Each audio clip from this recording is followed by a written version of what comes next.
there's a magic that happens when you're responsible for somebody learning something for the first time, and that results in tremendous feelings of self-esteem. It's wonderful for everybody involved. I mean, here we have our own students teaching our younger students, and it's a role model to look up to.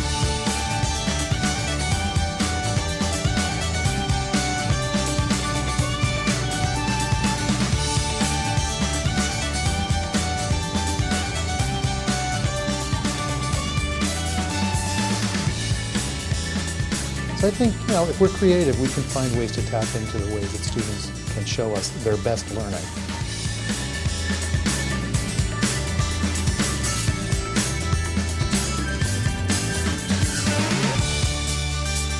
Students bring diverse and interesting stories with them, and my teaching methods allow a space for them to have voice and to improve and deepen the education of everybody in the room.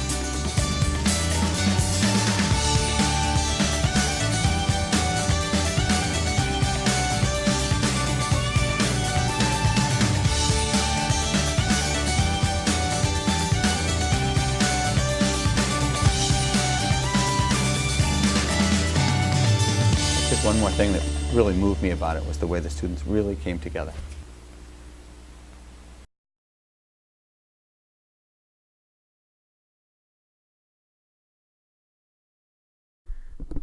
(1620) Plymouth, Massachusetts.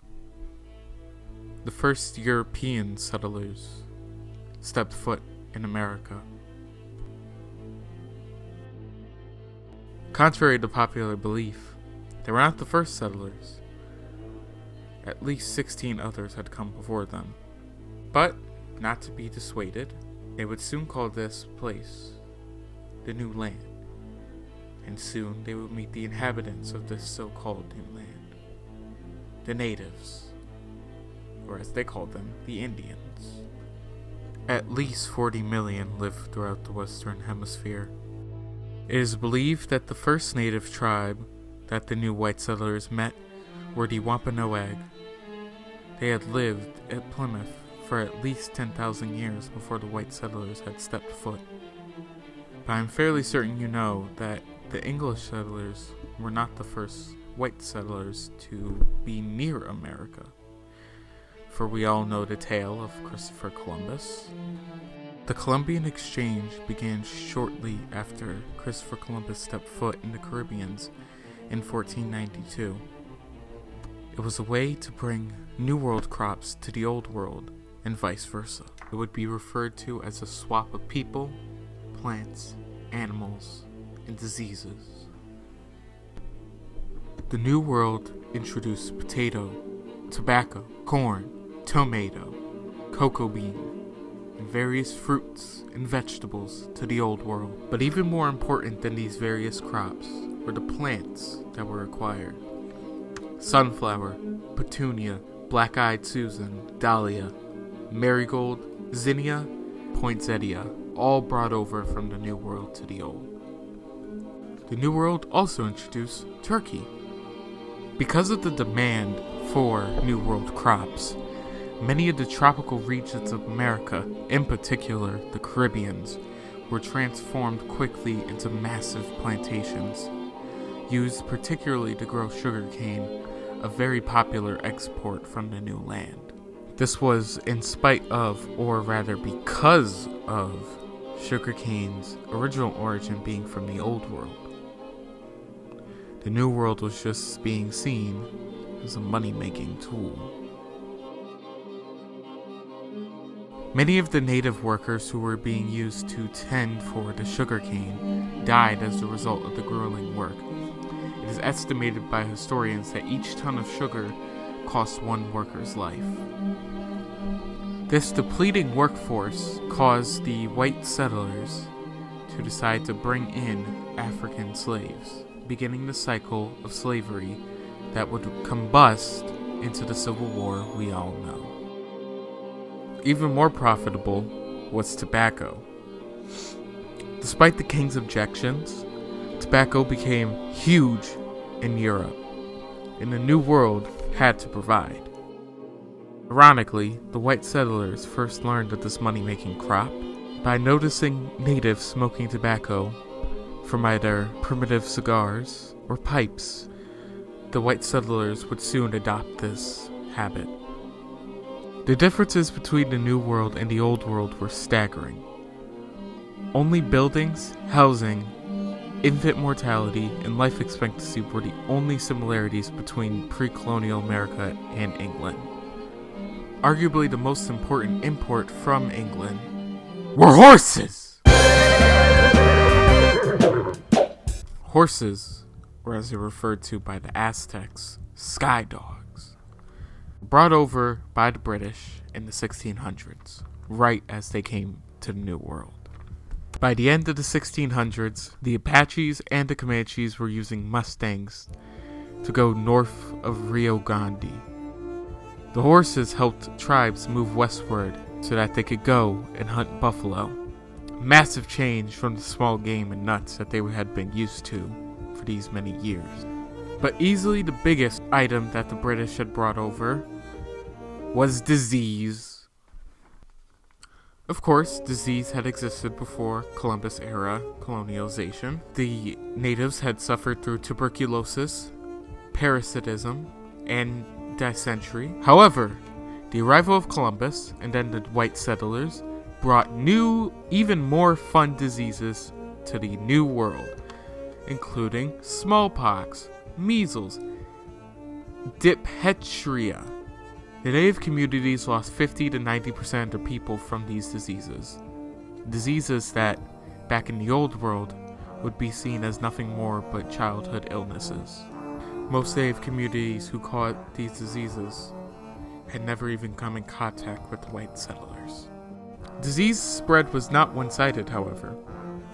After Columbus and his men returned to Spain, his team had ended up spreading syphilis all throughout Europe, resulting in a long, grueling 5-year epidemic. In the early days, the colonizers had to rely on the natives for food. Powhatan, leader of the Confederation of Tribes around the Chesapeake Bay, used these foods as peace offerings, ways to keep himself on the good side of these new white settlers. The colonizers, who had neglected to grow or bring any food to this new place, were desperate for food to keep themselves energized for the instant wealth that they thought would be present. The man who kept this good grace period going was a man named John Smith. Despite his positive connection with these natives, he believed that they should eventually be treated and compelled to, quote-unquote, drudgery, work, and slavery. This attitude persisted throughout the colonizers, and as a result, fighting happened. Natives would attack settlers, kill livestock, and burn English crops. The English burned villages and corn crops, despite the fact that they were relying on these food sources to survive, which is really, really contradictory. Fucking white people, man. This fighting would bleed over into full-blown wars. The Beaver Wars between the Iroquois and the French and Algonquins lasted from 1609 to 1701. Heavy casualties, full number unknown.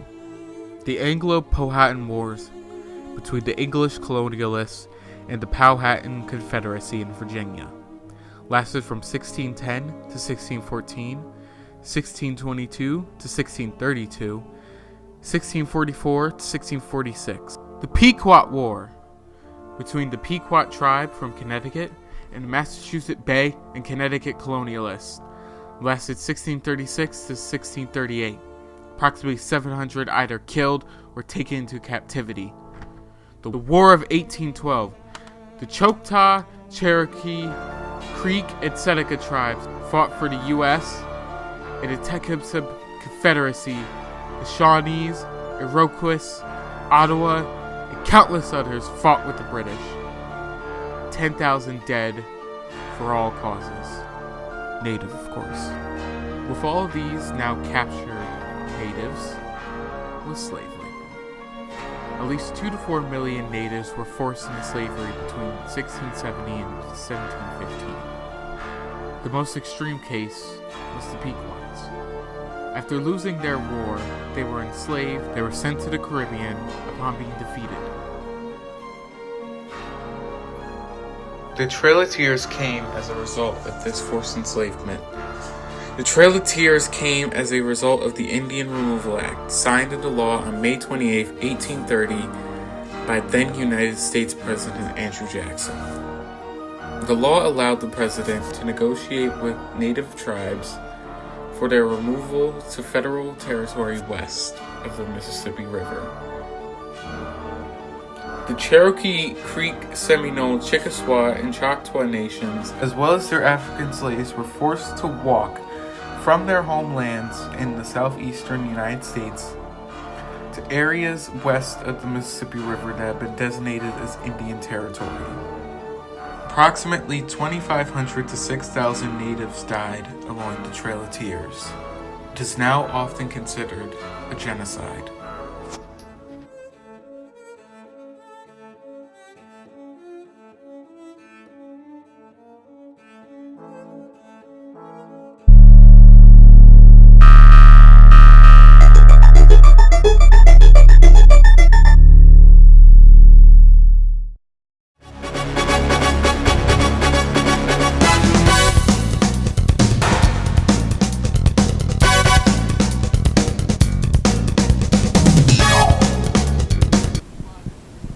Hello everyone, I'm Rosalie. Sitting next to me is one of the most influential people in American history. I've revived him from the dead for this project. For our viewers at home who don't know you, could you briefly introduce yourself? Sure. Hi, my name is John Marshall. Could you give me a basic explanation of your life? Well, I was born on September 24th, 1755 in Virginia. In 1780, I started my own law practice, defending clients against British creditors. From 1782 to 1795, I held various political offices, including the position of Secretary of State in 1800. In 1801, I became Chief Justice of the U.S. Supreme Court, serving until my death on July 6, 1835, in Philadelphia, Pennsylvania. Do you remember presiding over the case of Marbury versus Madison? Of course. Mind if I ask you a couple questions? Why not? First things first. Why did this case even happen? Why, the Judiciary Act of 1801, of course. It was passed in the last days of John Adams' administration, 1797 to 1801, and it reorganized the federal judiciary and established the First Circuit judges of the country. The act and the ensuing last-minute appointment of new judges, or the midnight judges, annoyed the incoming president, Thomas Jefferson. Ever heard of him? Yeah. Great. Well, the judges were selected largely as Federalists like Adams in an attempt to maintain a Federalist presence in the government. Jefferson was not. The whole situation was basically an attempt by Adams and his allies to retain their party's control of the judiciary by stacking it with their supporters. At the end of John Adams' term as president, several commissions were issued naming the midnight judges. Most of them were successful. However, some were written but not delivered. The Secretary of State, Madison, failed to deliver the commission to 3 new justices before Adams' term of office ended. One of the commissions was to go to William Marbury. Oh, so that's why Marbury sued Madison, in an attempt to regain his post. He wanted the court to issue an order facing Madison to give him his commission. That's correct. The Judiciary Act of 1789 had given the Supreme Court the power to issue such an order, or the writ of mandamus. But that's enough background. Let's take a look at this case, shall we?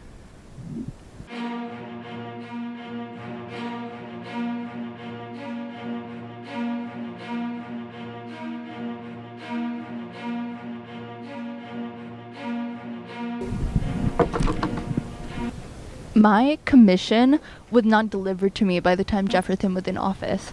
I was chosen for the position by the president and then confirmed by the Senate. I deserve this position, and you, as Secretary of State, should have given my commission to me. Sorry, bub, but an order's an order. Alright? Face it, you were only chosen because you stacked the deck against Jefferson. This is just plain ridiculous and unfair. Let's hear what the court decides. Okay, so basically, your refusal to deliver the commission was illegal, but we don't have the power to order you to hand over Marbury's commission via writ of mandamus. The provision of the Judiciary Act of 1789 enabling you to bring your claim to the Supreme Court was itself unconstitutional, since it extends the court's original jurisdiction beyond that which Article 3, Section 2 established. Wait, what? Congress does not have the power to pass laws that override the Constitution, such as by expanding the scope of the Supreme Court's original jurisdiction. Thus, we cannot force Jefferson and Madison to appoint Marbury, because we do not have the power to do so. This act of Congress was, simply put, unconstitutional.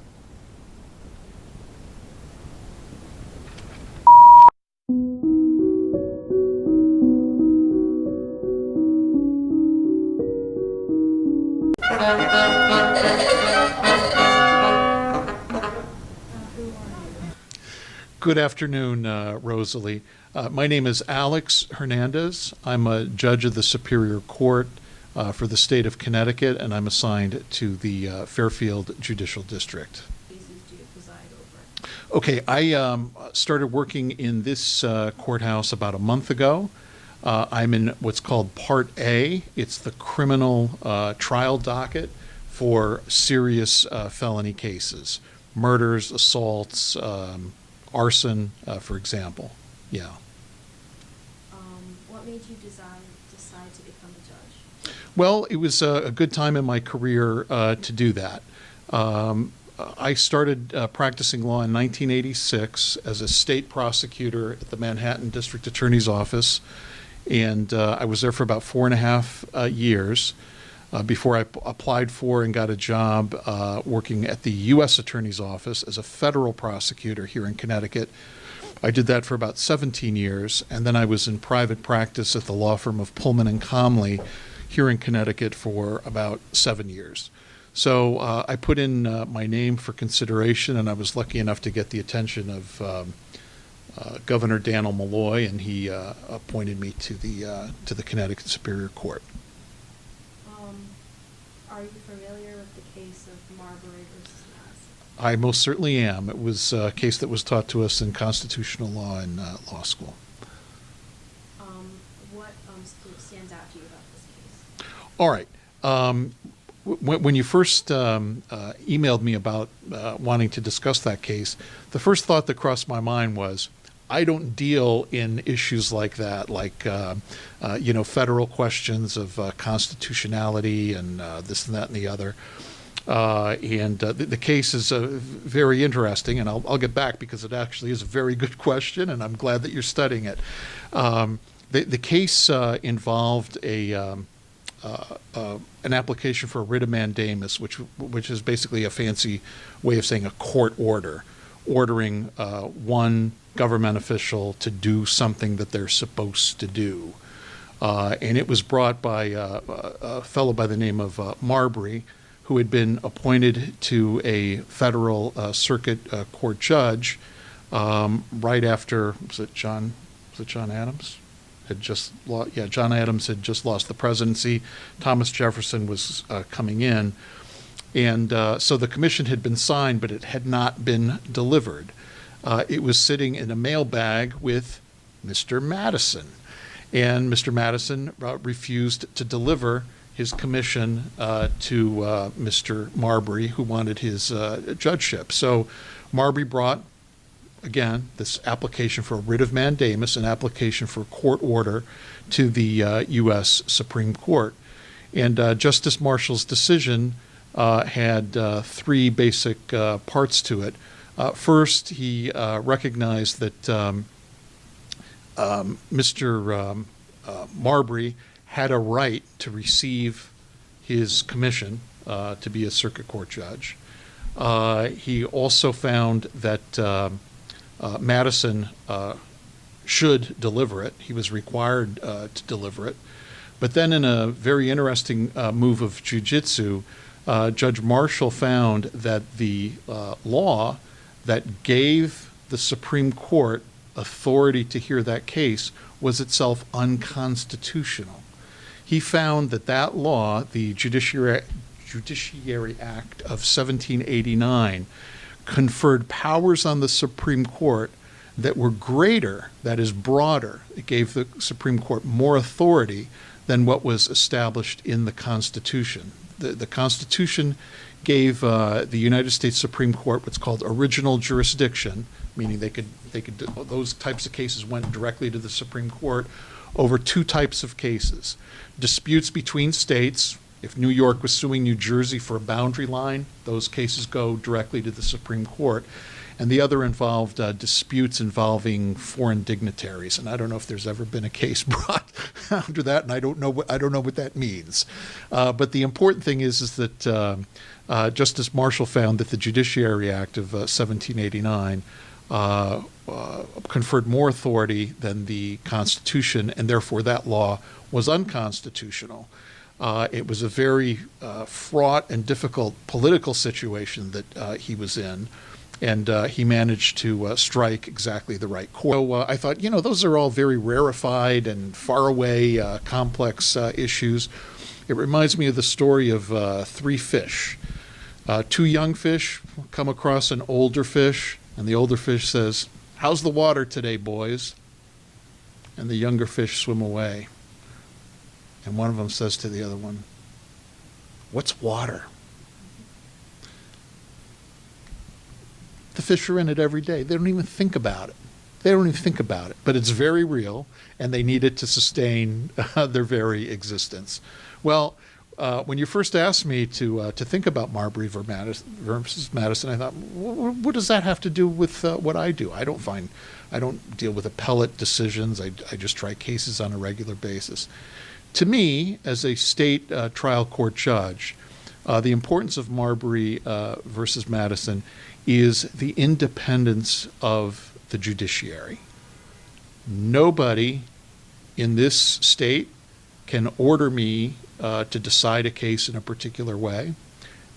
No one can order me to impose a particular, unless there's a statutory provision that says that the sentence has to be thus and such. I have to follow the law and exercise my discretion within the confines of the law.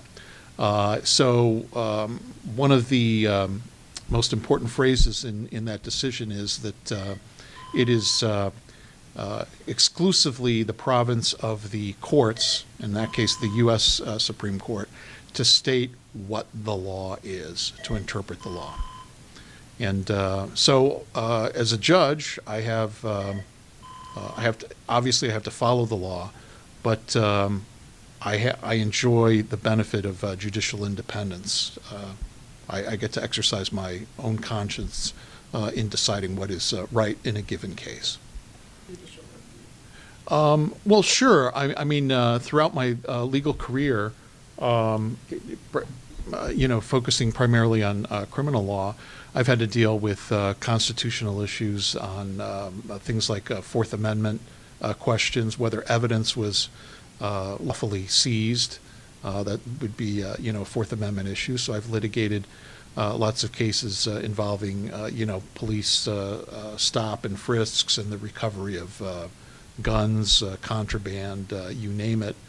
Also, I've had to litigate cases involving confessions or statements that people made to law enforcement officers, and that implicates the Fifth and Sixth Amendments to the Constitution. The Fifth being the right to remain silent, and the Sixth Amendment right to counsel. So, my practice deals with those constitutional issues on a regular basis. Thank you for your time. My pleasure, Rosalie. I wish you the best of luck.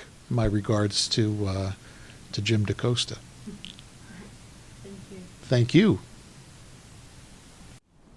This case established the right of the court system to review acts passed by other branches for constitutionality.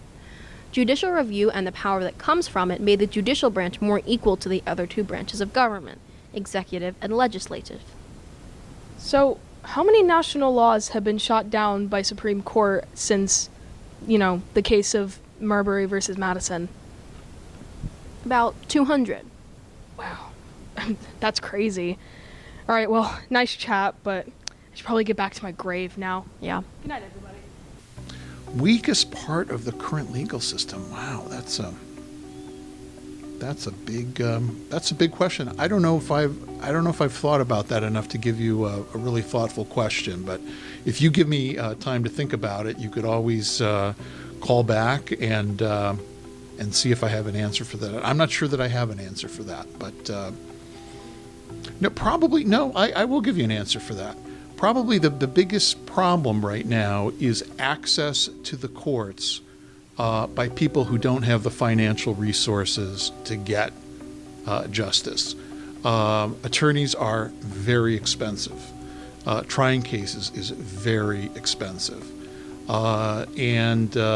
There's not everyone can afford to hire an attorney to bring a civil suit or money to hire a criminal defense attorney to represent them in a criminal case. So that's probably that'll be my answer. What is access to the courts? That's my answer.